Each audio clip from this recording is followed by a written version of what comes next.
Hey guys, it's Mitch. How's it going? We're going back to some more Bloodstrike. You excited? I kinda am. Since Keith Giffen started lending a hand, this book's gotten a lot more interesting, so we're gonna see it get cranked up to 11 in this issue. So just before we get into it, if you enjoy the channel, if you feel like you might want to help out a little bit, what you can do is in the description there's a link to my Patreon. And if you subscribe there, that'll give you access to everything I do, from the Blood Force stuff to the YouTube videos before they get uploaded to YouTube, as well as some Patreon exclusive content. So Bloodstrike, of course, is another one of Rob Liefeld's throwaway ideas, where really he just wanted a team that would be able to fight Brigade. That was about as far as his ambition stretched on that one. And the twist on this book, there usually is some kind of little twist with a Liefeld book, I'll give him that, is that they're superheroes that have been brought back to life and can continue to be brought back to life. So while they can take, a heightened amount of damage for the most part, that isn't really the deal. It's more that, you can completely obliterate them and then scoop up the remains, take them back, and regenerate them, and send them back out to the field. And we're going to prove that point in this one here, actually, because in this, Bloodstrike go up against Supreme. And I'll give you a bit of a spoiler warning right now. For those with a bit of a weak stomach, this one gets messy. So you can always tap out now, no harm done. So let's start off with the cover. That cover sucks. That is the worst cover I've seen on a Bloodstrike book. And I mean, we've seen a couple of bad ones already. This is by Jeff Matsuda, who we've seen do better. I mean, we haven't seen a whole lot. I don't think I've actually looked at a Jeff Matsuda book. But I mean, just in ads, we've seen him do way better than this. I do know at one point at least, Jeff Matsuda is cranking pages out at a rate of like 3 a day. And Rob keeps paying him top dollar for it. So, and he's not exactly picky about how good these pages have to be. So I think that kind of explains shit like this. I think we can give Jeff Matsuda a bit of a pass. He got a lot of work early and then, kind of realized that this wasn't really what he wanted to do, or realized that it wasn't paying as well as things that he had access to. He eventually ended up going into animation, I believe. Yeah, he's an animation slash concept guy now. That's a bit of a relief. The guys who used to work for Rob, for the most part, either ended up going into either animation or storyboards. I think Fraga is storyboards, and Chappie Ape is also animation, I believe. So it can be a bit of a drag that those guys don't end up, just keep pursuing things in comics and seeing how you do. But, I mean, I'm certainly not going to fault a guy for, following the money and finding something that's maybe better suited to him. Hey, one guy stuck around, and his shit turned out to be great, and that's Dan Panosian. So, 1 out of 4 ain't bad. We're not going to count merit. We don't need to. So, yeah, this is kind of the shitty version of the Brigade #1 cover. If that's possible. Guy in semi-action pose amongst heads. Yeah, that's a classic. Alright, so same as last issue, the story and the layouts in this one are going to be done by Keith Giffen. Pencils are done by Chris Alexander, who is a guy I hadn't heard of before, Brigade #4. And he's a guy who isn't particularly good, at least at this time. But he is trying. I'll give him that. There's a whole bunch of detail going on in the background here. It's not great detail, but it is there. Like, he put the time in. Script on this is done by Eric Stevenson. I'll give Eric Stevenson a little bit of credit on these, because these are fairly readable. I think it helps when he doesn't have to come up with the sequence of events, because he just doesn't seem to be able to do that. But, when you got the sequence already happening, and, all you gotta do is script the characters reacting to everything, it's fine to pop in cliches at that point. Colors are done by Byron Talman. I am not fond of the colors on this book. And we're gonna get some technical assists by Tim Townsend. So, if we remember what happened in the last issue, it was a little bit. It was mostly about expanding the characters. And the main plot element we came up with is that Cabot has been looking into Deadlock's history and his psychological profile. And there's a bunch of things that just don't add up there. And last issue ended with Deadlock not coming back to base when he was supposed to. So Cabot teleports him back against his will, starts going like, how dare you make me wait? And Deadlock doesn't recognize him, but doesn't recognize him as an ally, attacks him outright. And that's kind of where we're at in this issue. So we're going to open up with, I think this is Project Born Again. And these seem to be all the guards that are stationed at Project Born Again. And we're going to start from their perspective, which is kind of odd from an extreme book, actually. These kind of guards are usually just like putties. They're like foot soldiers.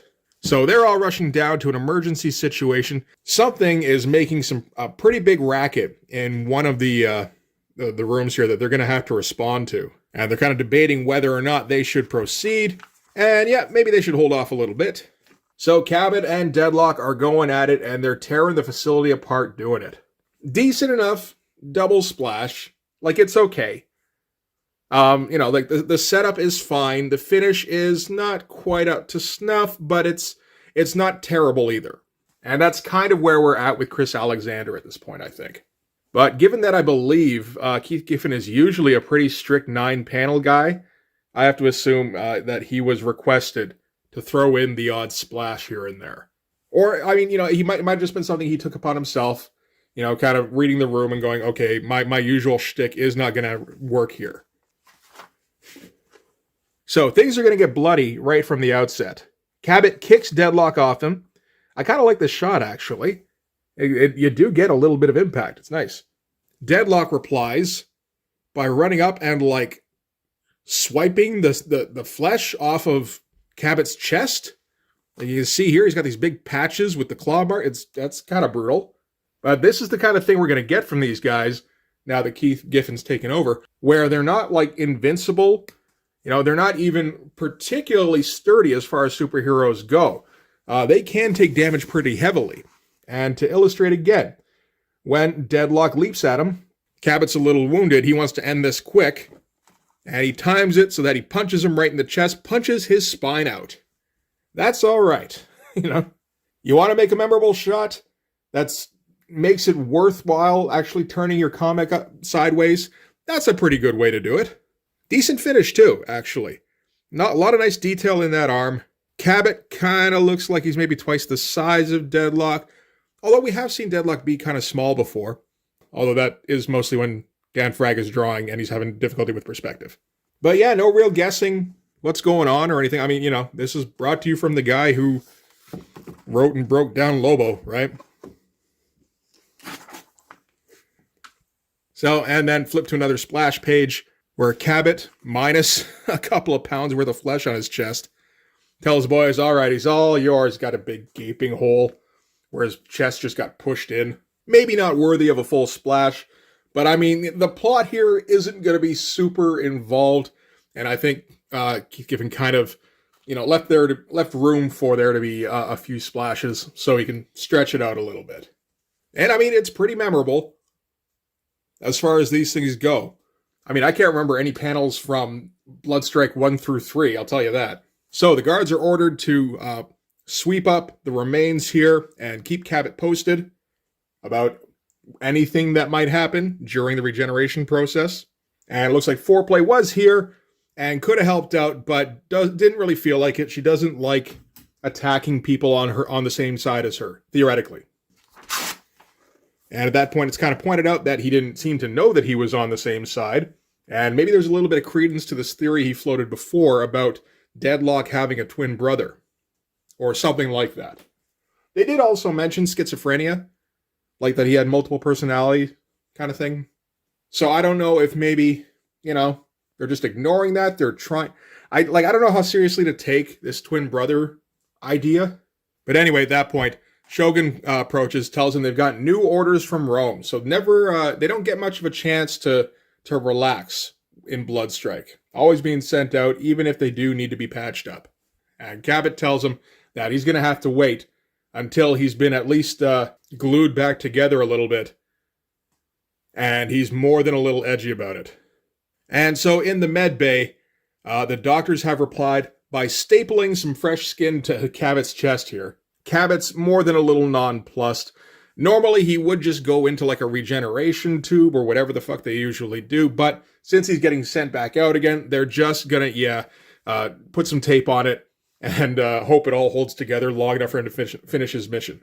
But, again, a fair amount of detail. I don't know if anything in here is Tim Townsend. It might all be Tim Townsend, to be honest. It might just be Chris Alexander's doing the figures. I have no idea. Nothing here. Like, I can see the guy doing these lines as well. It's possible. And anyway, all this stuff with stapling on the skin doesn't exactly improve Cabot's mood. So, they're told that their new mission is they're going to have to go bring in Supreme. So at this time, Supreme has just finished up, I think the first time he fights Thor. I'm not for sure. I haven't read any Supremes past like issue 3.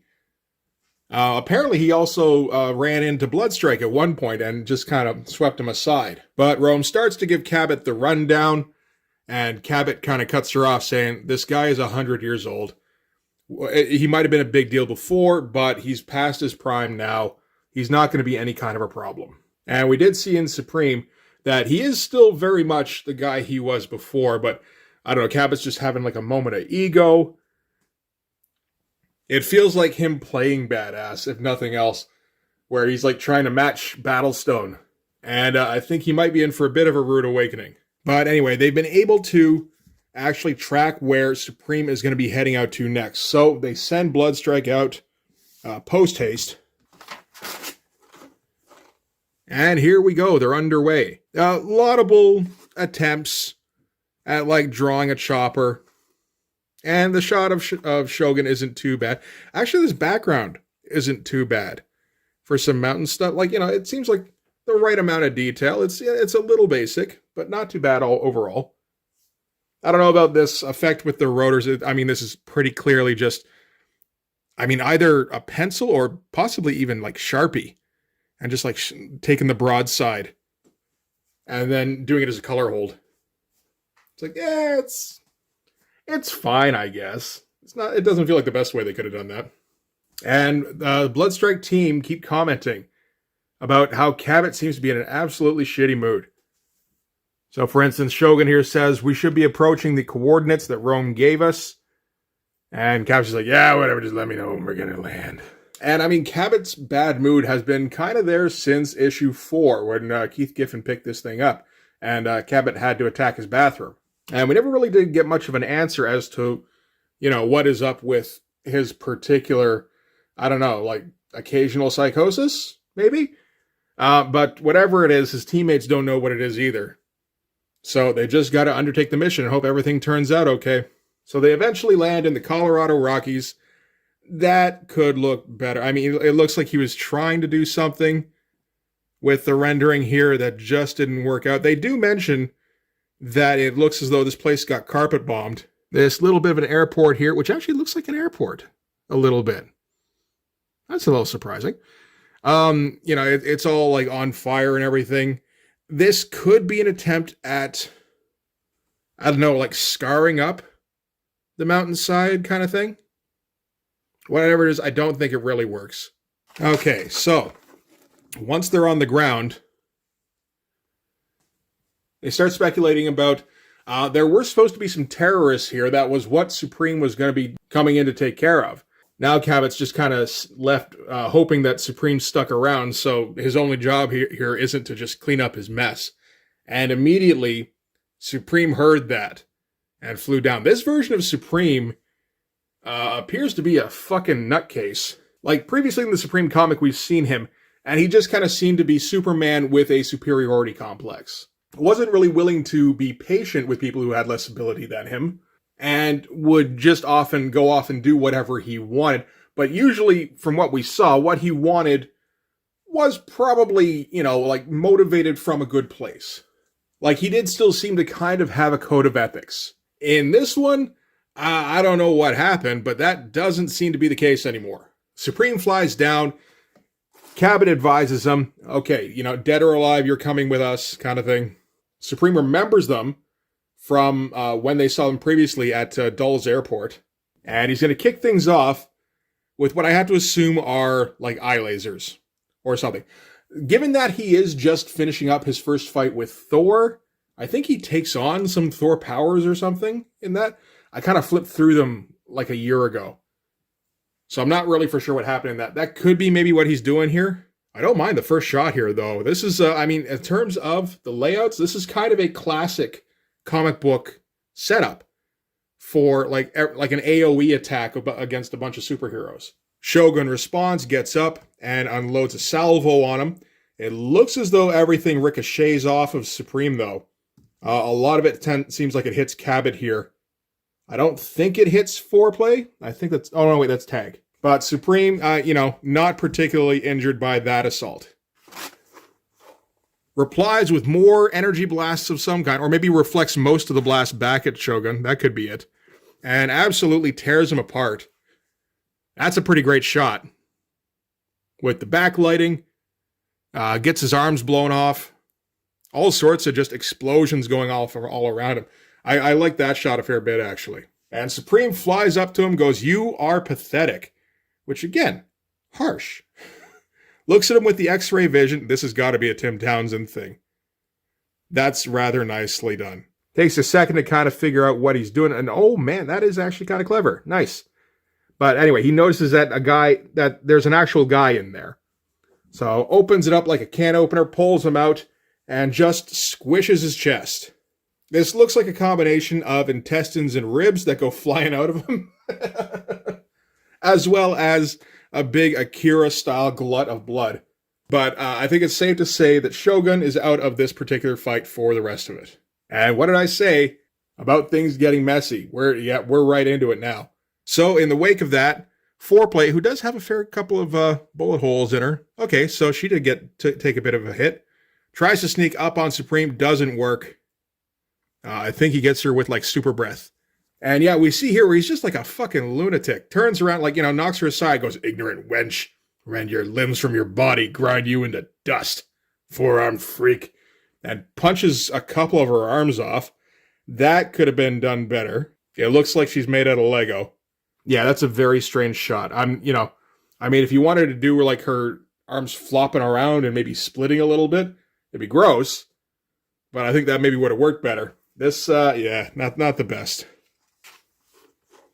And at that, Tag leaps up and tags him and says, "Okay, I got him. He's frozen." Except that, no, he actually isn't. And Supreme does the forehead flick, which is like the third time I've seen this so far in an Image comic. And it does send her flying because somebody needs to kind of survive this to radio everything in. So Cabot runs up, guns blazing.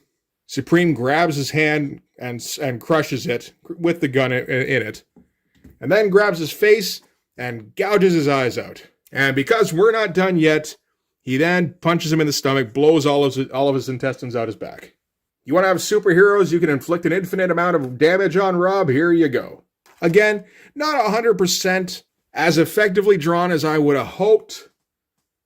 I think this does end up looking a little bit like paper mache getting blown out his back. But I think we get the picture anyway, and it is still gross as fuck. So he drops Cabot on the ground. Cabot's still moving, but he isn't any kind of threat anymore. He's just, it looks like his whole face is broken. But he's still got to be a badass and go, "I'll see you in hell." So, you don't say that kind of thing to Supreme in this thing, apparently. So he walks up and snaps his leg, and then Bane presses him, and snaps his back over his leg. This is the breaking of the Batman's back, only done a lot more gruesomely. And yells, "Die, parasite." Yeah, that is a nasty shot. So everyone is just in various puddles on the floor. Supreme flies off, job's done now. Tag comes back into the picture, and it's just various piles of meat lying around.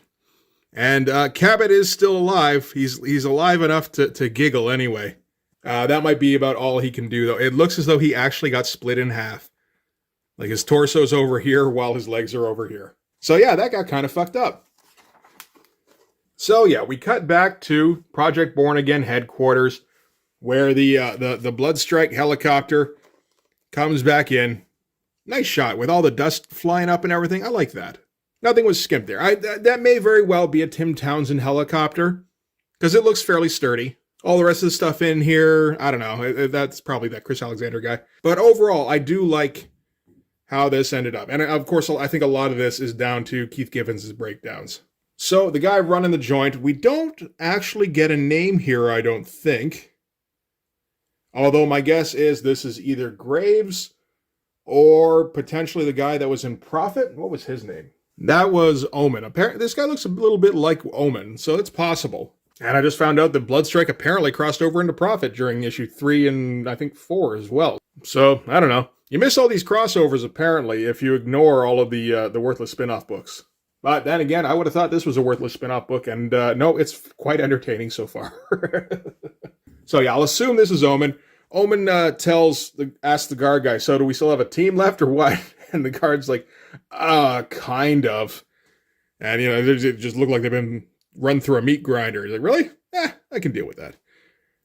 So it starts walking off. Looks like Deadlock is still in the process of healing. And the guy I assume is Omen accesses Rome, overrides her usual locks, and assumes command. Again, nice shots of this room here. Again, I assume probably Tim Townsend. It's nice looking stuff, though. Techie without looking over full. Then we cut to rural Virginia 2 days later, where some guys talk about their people having infiltrated Project Born Again. And we don't get a name for this group. I've seen this before. I can't remember where, though. And they're not going to help us out. They say, confused? You bet you are. But you won't be if you join us back here in a month as we go inside Project Born Again. So I guess we're allowed to be confused on this one. That's okay, sure. I mean, you can't say you didn't get your money's worth up until this point. I know if I'd have read this at the time, I would have been back in a month, regardless of how confusing the ending is. Oh, and then, we're going to get more of the night. Oh, no. So, story, in quotations, Rob Liefeld, pencils by Tex Avery, script by Kurt Hathaway. Eric Stevenson was busy that day, I guess. All right, so as we recall, the night, Ironside, and Militia and Rival have infiltrated some facility on some planet that is run by these Firestorm-looking guys. I know there's the one guy on Youngblood. I can never remember what his name is. Last time I got called him Sci-Fire by accident. Sci-Fire's the other guy. Did anybody do layouts on this? The last time it was Mark Pasella. It doesn't look like he's helping out on this one. That's a bit of a shame, actually. That last time didn't look too bad. So they're just going to run in. Kind of a crappy group shot to start with, and then a crappy guys talking to each other shot to follow up. That's not a strong start.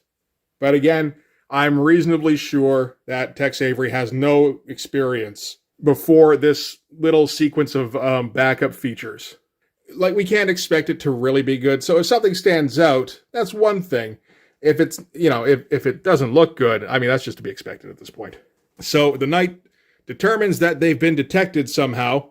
He's not sure how, so I don't know how we're supposed to know. So they figure, we'll lose these stealth cloaks, and we'll run around in our ridiculous shiny armor instead. So, yeah, they get jumped by the Firestorm guys.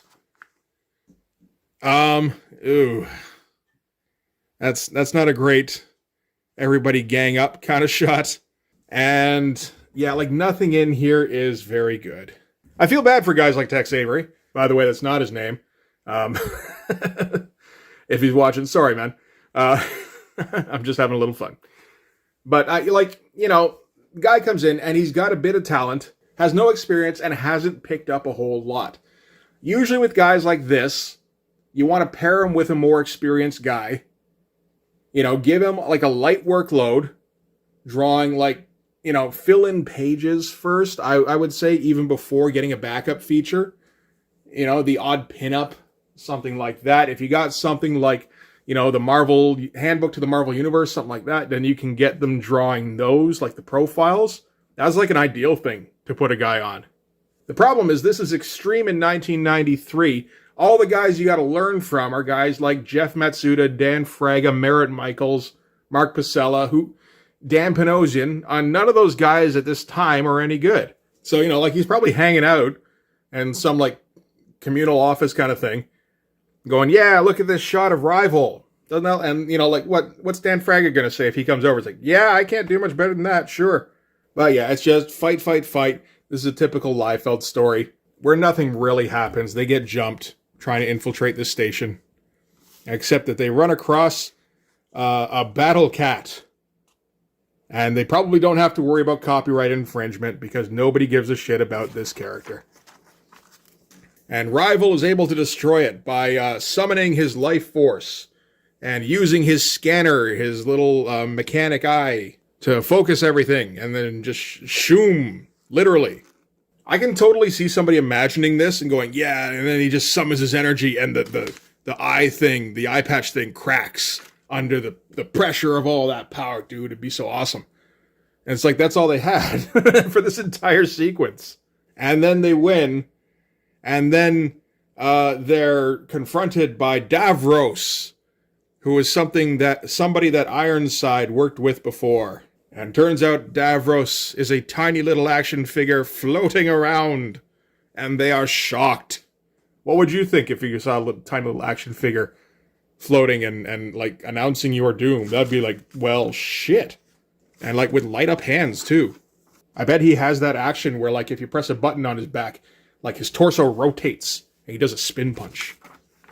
And that's it for... Which one is this? Bloodstrike. There we go. Number 5. This blood's for you. All right. So, I've been kind of looking forward to this one because I had read ahead a bit and, got to this, was flipping through and went, holy shit. It's fine. I mean, you don't see Comic Code Authority on here anywhere. Nobody gives a shit about that. You can put whatever you want in there and they just put guts. So what are we going to get next time that's going to up the ante? Well, we're actually going to get some of Cabot versus Battlestone Part 2, but not like Blood Brothers Cabot versus Battlestone. This is Keith Giffen Cabot versus Battlestone, where it's going to be a knockdown drag-out, and I think there's going to be some guts flying. But that's going to do it for this one. Thanks very much for watching. If you like this video, please hit like, hit subscribe, hit the notifications so you know when the next one's coming out. Go over and subscribe on my Patreon. That'll give you access to everything I do, from the Blood Force stuff, the pages and the finished comics, as well as the YouTube videos before they get uploaded to YouTube, and some Patreon exclusive content. You can also go follow me on Instagram and DM me there for commissions. But yeah, who'd have thought Bloodstrike would have turned out to be an interesting comic? I flat out thought it was worthless. Even getting like 3 good issues, which I think is all we're going to get, is like way more than I would have expected. So we just got to enjoy this shit while it's here. But yeah, that's going to do it. Thanks again for watching. I'll see you guys in the next one. Bye-bye.